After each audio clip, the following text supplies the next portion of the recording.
Hi, I am Rachel, cleaning expert of sanitizationsingapore.com.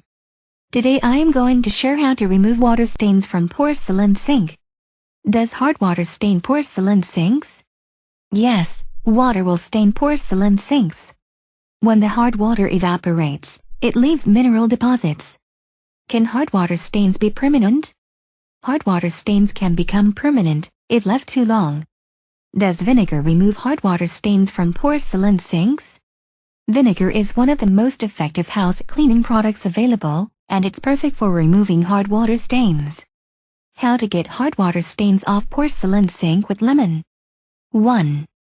Apply some salt on the surface, then squeeze some lemon juice over it. 2.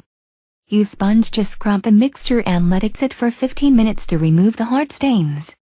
How to remove hard water stains from porcelain sink with baking soda. 1. Apply some baking soda over the stained parts of the sink. 2. Scrub the solution with a sponge in circular motion, then rinse this off without leaving behind any residue. 3. Dry the surface later with a piece of cloth.